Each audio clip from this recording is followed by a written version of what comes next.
ತನ್ನ ಮುಖ ಮಂಡಲದಲ್ಲಿ ಭಾರತೀಯನ್ನು ತಂದು ಇಟ್ಟುಕೊಂಡನು. ಅವೋ ಅಕ್ಕ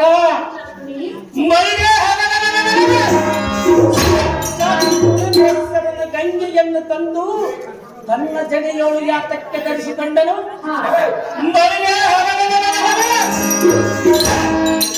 ವತ್ಸವನಾದ ಶ್ರೀಕೃಷ್ಣನು ಲಕ್ಷ್ಮಿಯನ್ನು ತಂದು ತನ್ನ ವಕ್ಷ ಸ್ಥಳದಲ್ಲೇ ಇಟ್ಟುಕೊಂಡನು.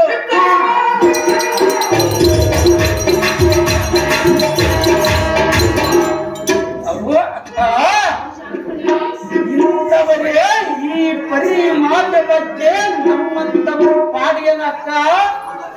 ಅಬ್ಬೋ ಅಗ್ರಜೆ, ಈ ಲೋಕದಲ್ಲಿ ಹೆಣ್ಣು ಮಣ್ಣು ಹೊನ್ನು ಭಕ್ತಕ್ಕೆ ಬಂದ ಫಲಗಳು ಕಣ್ಣಿನಿಂದ ನೋಡಿ ಇಳುವರಿಯಾಗುತ್ತಾ ಇದೆ.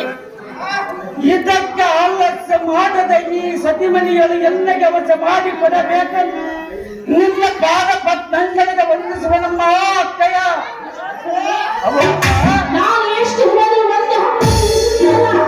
ನಾನು ಆ ಸ್ತ್ರೀಯರ ಒಂದು ಗಳಿಕೆ ಕೂಡವರಿಗೆ ನಾನು ಈ ಅಚ್ಚ ನಗರವನ್ನು ಬಿಟ್ಟು ಹೋಗುವುದಲ್ಲಕ್ಕ. ಅಕ್ಕಯ್ಯ ಏನು ಮಾತನಾಡ್ತೀಯಮ್ಮ? ನಿನ್ನ ಬುದ್ಧಿಗೆ ನಾನು ಏನಂತ ಹೇಳಲಿ?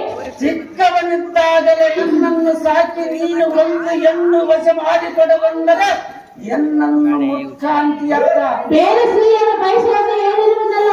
ನನಗೆ ಬೇಕಿಲ್ಲದ ಸ್ತ್ರೀಯನ್ನು ತಗೊಂಡು ನಾನೇನು ಮಾಡಬೇಕ?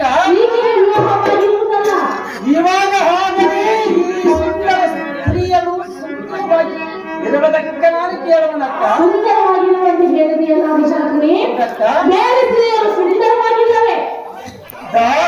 ಆದರೆ ಬೇರೆ ಸ್ತ್ರೀಯರನ್ನು ನಾನು ಮುಖವನ್ನು ಎತ್ತಿ ನೋಡುವುದಲ್ಲ, ಈ ಸ್ತ್ರೀಯರನ್ನು ಮಾತ್ರ ಬಿಟ್ಟು ನಾನು ಹೋಗುವುದಲ್ಲ. ಖಂಡನೆ ಅಕ್ಕ, ಮೂರ್ಖನೆ ಅಕ್ಕ, ಏನು ಚೆನ್ನಾಗಿದೆ.